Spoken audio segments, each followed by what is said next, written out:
Alors la tfila, Akadosh Baruch Hu, il a créé ce monde avec la parole. La parole, c'est le souffle divin, avec l'alphabet de la Torah, a créé ce monde. Cette force de parole, il l'a donnée à l'homme. L'homme, c'est le seul être dans le monde qui a la parole. Cette force de parole, il a donné à l'homme pour créer des mondes. L'homme, avec sa tfila, il peut arriver jusqu'au trône divin et là-bas déclencher à nouveau des nouveaux processus de vie et de création dans le monde qui vont refaire vivre des mondes exactement comme Akadosh Baruch Hu a fait les mondes au début. L'homme, il a la puissance et la possibilité de créer des mondes. C'est ça ce qui se passe lorsque vous faites la tfila, vous faites descendre de l'influx vital dans le monde, c'est ça la bracha. La tfila, elle fait venir la bracha. La tfila, elle est là pour déclencher la bracha.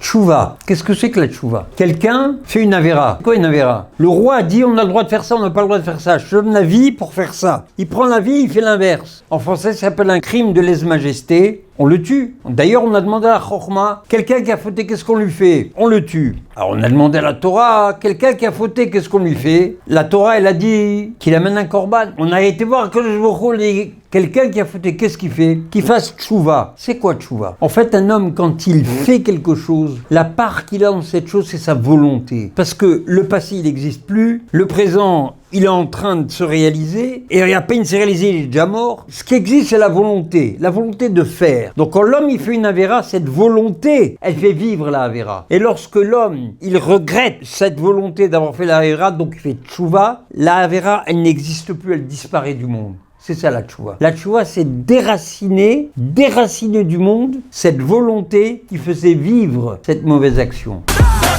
Le mot tzedaka, il est fait de tzedek, hey. Le tzedek, c'est le din, la logique, la rigueur, la droiture. Chaque chose à sa place. Si j'ai fait ça, je mérite ça. Si j'ai fait ça, je mérite ça. Si j'ai provoqué quelque chose qui provoque une certaine punition, c'est la rigueur, tzedek, la justice. Mais quelquefois, l'homme, sans faire exprès, il est rentré dans un processus de justice qui devient contre lui trop difficile. Alors qu'est-ce qu'il fait? Il sort de cette logique humaine, que chaque chose a une cause, un effet. Et il rentre dans la dimension d'Hachem. La dimension d'Hachem, c'est que de l'amour, c'est que des dons gratuits. Et il donne de l'argent que lui, qu'il a eu parce que lui, il a travaillé, qui lui appartient à lui, il le donne à quelqu'un qui en a besoin. Il n'y a aucune logique. La logique d'Akadosh Baruch Hu, c'est de faire des dons gratuits à ceux qui en ont besoin. Donc ce tzedek, cette rigueur, lorsqu'il a donné, il est rentré dans la logique d'Hachem, il a rajouté à ce tzedek et à cette rigueur, il a rajouté le he d'Hachem, tzedaka. La tzedaka, elle déclenche Tatsil Mimavet, parce qu'elle rentre dans la logique d'Akadosh Baruch Hu.